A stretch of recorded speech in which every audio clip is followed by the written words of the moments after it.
I'd like to express my appreciation to Senator Reid and all of my other colleagues here who are joining today to express what is now an overwhelming bipartisan consensus. The United States must act with urgency to provide defensive lethal assistance to Ukraine.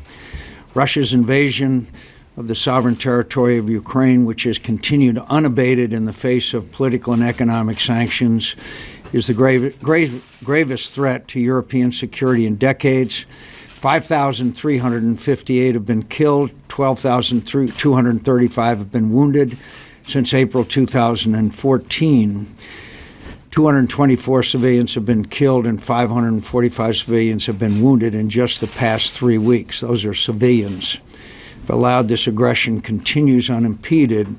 Moscow may feel emboldened to challenge the integrity of the NATO alliance.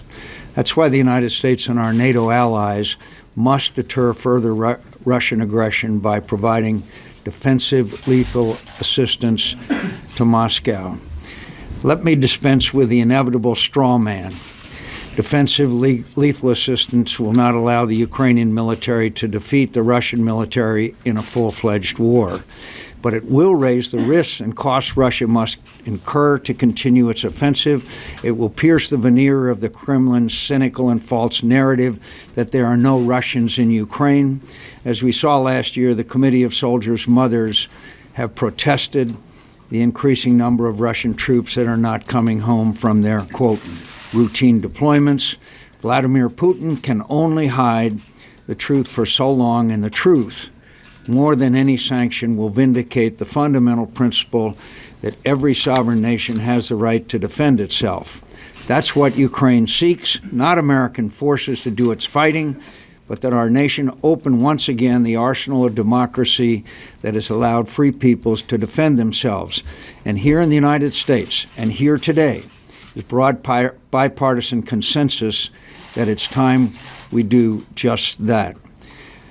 I will conclude with the words of a report issued this month by the Brookings Institute, the Atlantic Council, and the Chicago Council on Global Affairs, authored by, among others, Michelle Flournoy, Admiral James Stavridis, and 2 former ambassadors to Ukraine.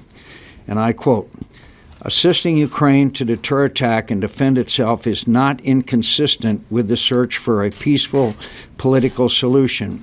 It is essential to achieving it. Only if the Kremlin knows that the risks and costs of further military action are high will it seek to find an acceptable political solution." I want to thank my friends who are here today, who have been involved and care about these people who are far away in a distant land, who are being slaughtered as we speak by an individual who seeks to restore the Russian Empire.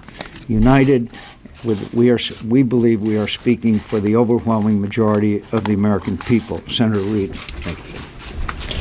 Well, today I joined Chairman McCain and my Senate colleagues in calling for additional military assistance for Ukraine to help their forces defend their country. The administration is committed to provide nearly $120 million in military assistance to Ukraine to date, all in the form of non-lethal aid. Ukrainian forces have fought courageously to defend their country, but the events of the past few weeks have demonstrated that Russia continues to violate its commitments and escalate its aggression against Ukraine. In the past few days, separatists in eastern Ukraine, with substantial Russian equipment, training, and leadership, have abandoned any pretext of a ceasefire and launched a broad offensive against Ukrainian forces. We should be prepared to help Ukraine to defend itself against this aggression. In the fiscal year 2015 National Defense Authorization Act, Congress overwhelmingly supported providing the Ukraine lethal and non-lethal military assistance that is defensive and non-provocative in nature so that Ukraine can defend its territory and sovereignty from further aggression. Such defensive weapons could include anti-tank weapons and counter-battery radar systems. Building Ukraine's capability to defend itself would raise the cost of further Russian-backed aggression and bolster deterrence of any new offensive. The United States should not undertake this effort alone and should work with willing allies and partners to aid Ukraine. At the same time, we should make it clear to the Ukrainians that while we support their commitment to defend themselves, they cannot expect U.S. combat forces to come to their aid in the fight. Our additional assistance to Ukraine should be provided consistent with clear objectives, including restoring the ceasefire as agreed at Minsk, supporting the efforts of the Poroshenko government to negotiate a political settlement with regional leaders in eastern Ukraine, and maintaining a commitment to the medium and long-term reform of the Ukrainian security forces. Taking these steps will send an important signal. It will signal support to the Ukrainians for their efforts to defend themselves. It will hopefully give the Russians and the Russian-backed separatists pause regarding any thoughts of further escalation or violations of their commitments to find a political resolution of the crisis. And it will signal resolve to our allies who are concerned about being the next victims of Russian aggression. Thank you.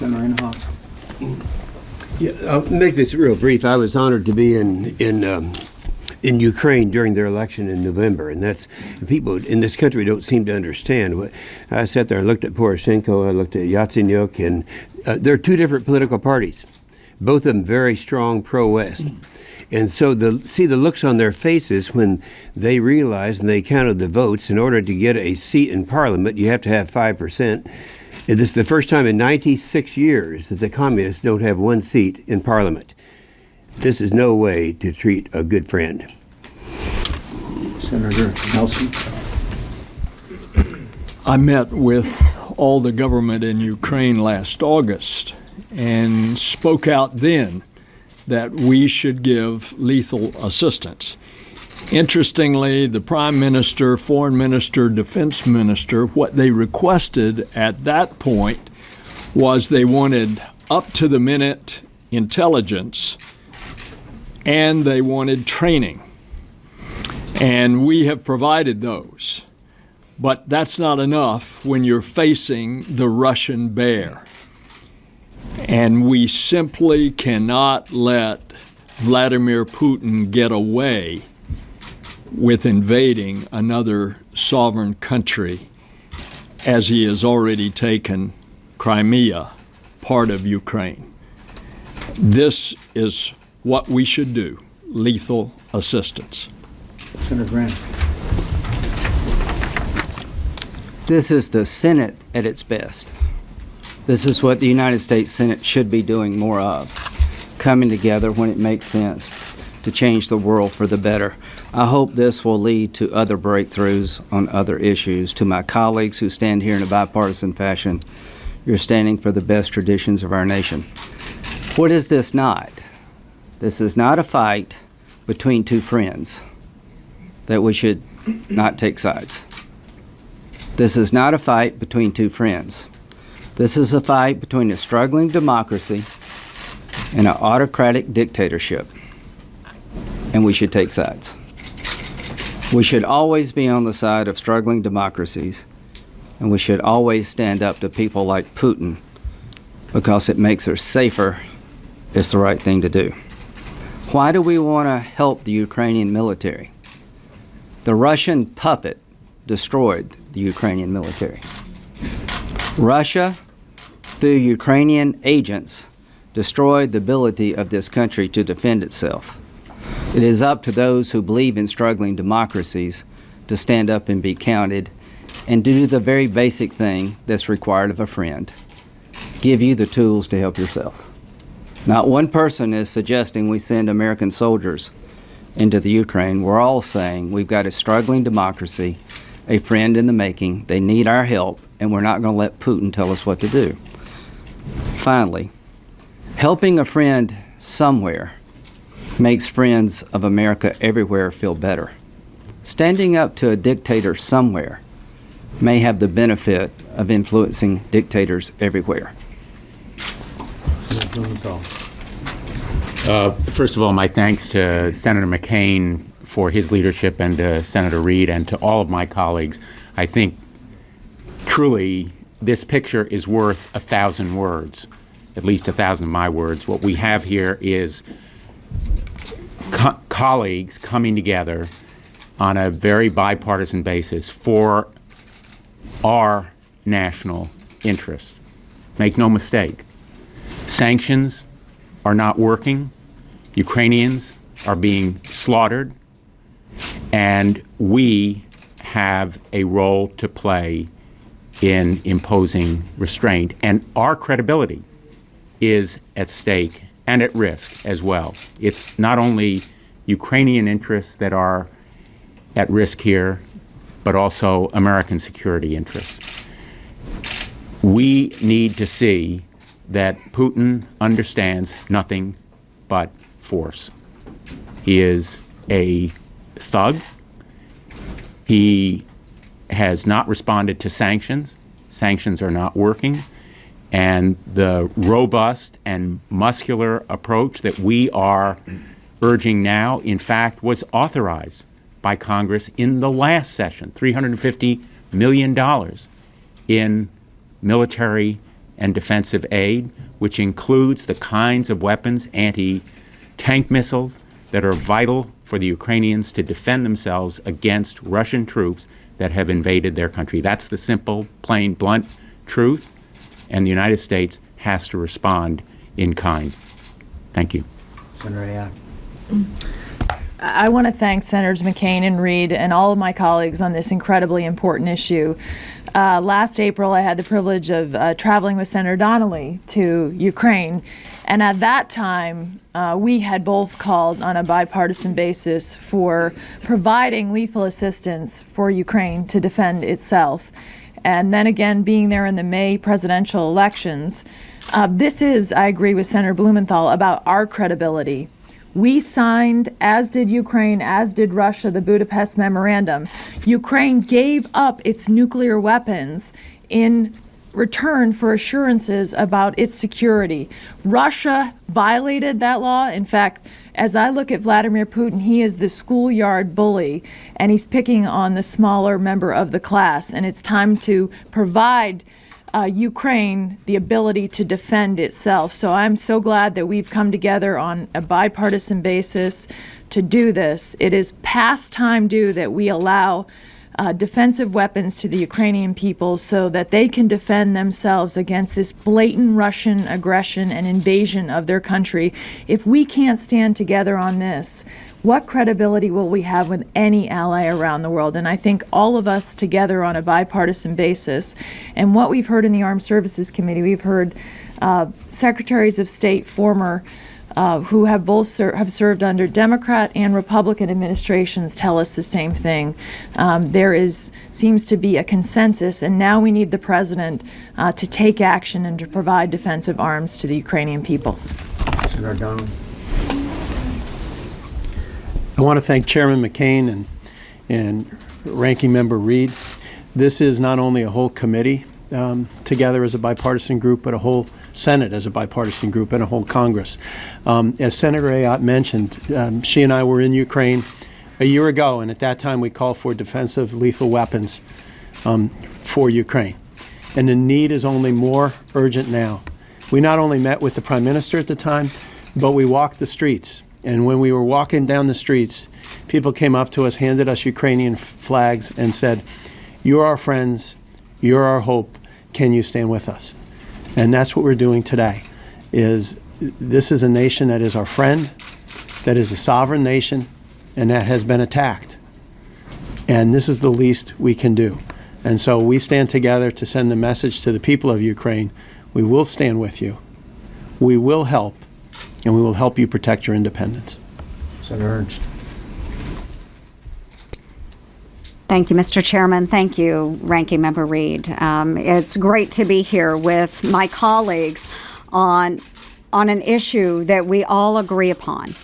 Many years ago, I was very fortunate and had the privilege of attending an agricultural exchange in Ukraine while it was still part of the former Soviet Union. And we lived, the Iowa students and myself lived on a collective farm for a number of weeks. And in the evening, when the community members came together, we did not talk about agricultural practices as I anticipated. What we talked about was what it was like to be free and what it was like to be an American. Those are the things that the Ukrainians wanted to know. They wanted to know about freedom and democracy. And just a few short years later, they became an independent nation. They are a sovereign nation. They are an ally. And so I am in full agreement that we do need to provide lethal assistance to our friends in Ukraine, to President Poroshenko, to push back on aggression coming from President Putin and Russia.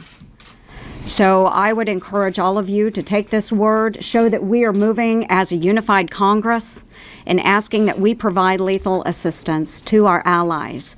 The world will determine if we are friends to our allies around the world, and also, in the same token, protecting our own national security interests. So again, Chairman, thank you. Senator Reid, thank you for allowing us to be here today. Thank you. Senator Rounds. I also would like to thank Chairman McCain and Ranking Member Reid. I think this is a great example of what happens when you step forward and you look at a situation and you put it in some very simple terms. We have some issues in this Senate that there's just shades of gray. There are others in which the resolve and the decision-making is a little bit easier.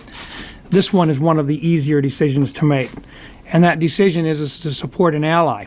And as Senator Ayotte had suggested, sometimes a bully has to be confronted. If we allow the Ukrainians the opportunity to punch the bully in the nose, maybe he thinks twice about what the cost of aggression truly is. This is our opportunity to stand with our allies, but it's also an opportunity to send a message to Mr. Putin that the Ukraine is not the border of Russia anymore. It is Ukraine, a country that stands as a sovereign nation. Thank you. Senator Cotton.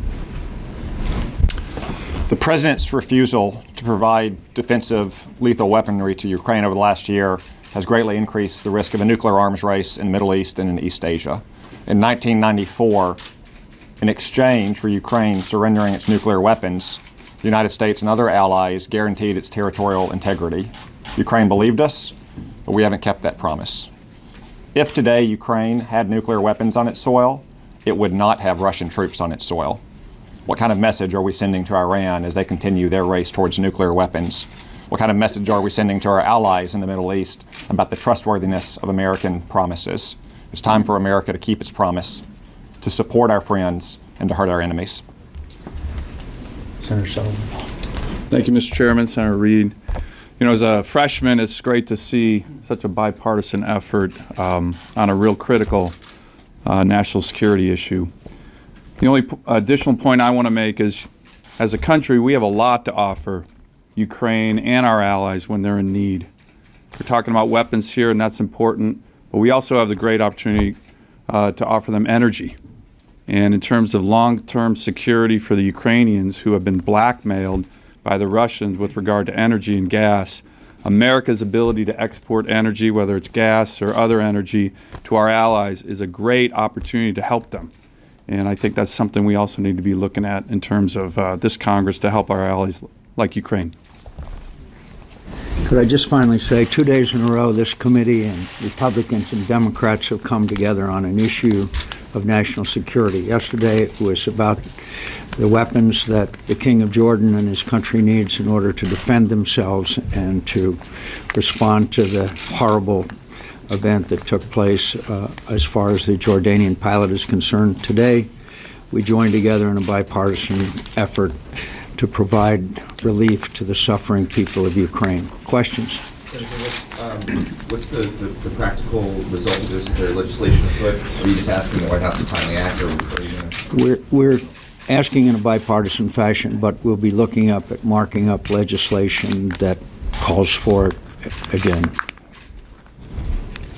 Senator, the German Chancellor and the French President are in Kiev right now to discuss a peace plan.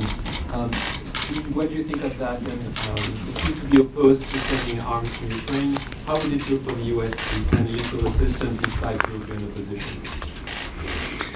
Well, first of all, I'm hopeful that the Germans, under German leadership, that the Europeans will come around and be much more active in support of Ukraine. Frankly, I'm not overly optimistic as long as they are dependent on Russian energy, and they've been a huge disappointment to me. Their actions recently have been reminiscent of the 1930s, but we will continue to hope. Let me just emphasize 2 points that have been made by my colleagues. First, on a unanimous or bicameral, bipartisan basis in the last defense bill, we authorized this shipment of defensive lethal weapons to Ukraine, and we're just simply reiterating that today.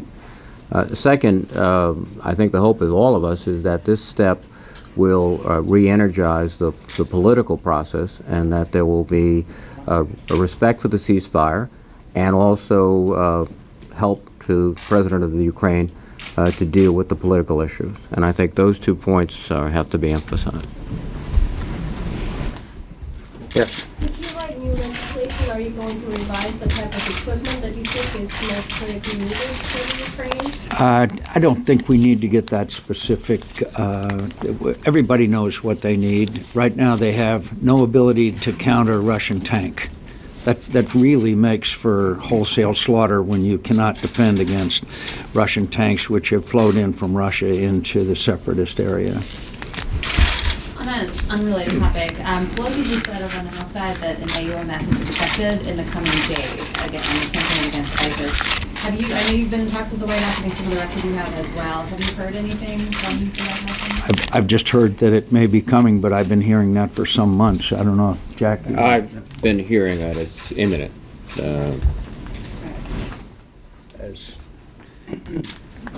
Any more? Yeah, Senators, I mean, some of what you're talking about here is starting to sound a little bit like the old sort of proxy war between Russia and the United States. I'm wondering if you have any concerns about escalations, and also it sounds like a fairly substantial investment in terms of cost. Do you address either of those? Well, first of all, there was the belief that if we did not provide defensive weapons to Ukraine, then things would eventually be okay. And we didn't want to, quote, provoke Vladimir Putin. Well, obviously, Vladimir Putin has not gotten that message. The separatist leader just reneged on the Minsk agreement, what was left of it, and over a break period, General Breedlove, our head of NATO, indicated there was significant movement of Russian arms, equipment, and people into Ukraine. We're frankly at the end of the line here. You just can't stand by and watch people being slaughtered with superior equipment. Blankets don't do very well against tanks. So some of us believe, maybe not all of us, but we all are united in this belief, but that the price, as a number of my colleagues said, that Putin might pay for further aggression might be the deterrent that we're looking for. If he thinks he's getting away, literally with murder, then I think he may be encouraged to do so. Finally, history shows that when dictators have domestic difficulties, as clearly the Russians have today, quite often they are more likely to commit outside aggression than they otherwise would have been, obviously to divert the attention of their population. Also, just on the cost, do you have a cap on what the country should be willing to spend to do this sort of arming, and how long it should last? I have no idea. Well, I think the key here is to give the Ukrainians the ability to defend their territory, and also to move back to a political solution. That's the key. The Ukrainians are calling up more troops. They are determined to protect their sovereignty and their nation. And we hope that with this support, they can do that, and ultimately this will be a political solution that will be between the parties who are now contesting each other. Anybody else want? Could I also add, too, I think the other consideration we have to take into account here is how our allies feel in the Baltics. And so if Putin feels that he can move without any consequences, because clearly the sanctions aren't stopping him, then what's his next step? And I know there's a lot of fear in the area, and that is very costly. Not only do we want him to respect the sovereignty of Ukraine, but of all of the countries in that region, and they're very concerned about it, our allies there. And so it's very important that we do this not only for Ukraine, but for our allies in the region. Add something to that. When I left the Ukraine, I went to Lithuania and met with the president. And it's exactly what Senator Ayotte has said. They are scared to death because not only is Russia right on their border, they also have substantial Russian-speaking populations in each of their countries. And so what they fear is the kind of head fake that Putin used in eastern Ukraine, using the Russian-speaking population as an excuse to come in because of some trumped-up charge that they were being discriminated against in that particular country. And the fear is very real in the Baltics. So you had asked about the cost, and Senator Ayotte mentioned the Budapest Memorandum. We gave our word. And what is the cost, if we don't keep our word, that we will be there to protect our friend? And that brings us to what Senator Nelson was just saying, is that everybody in the region is scared to death, is afraid of what Vladimir Putin is going to do. And if at some point we don't stand up for our friends, I think it will only get worse. Thank you very much. Thank you. Thank you. Thank you, Jen. Thank you.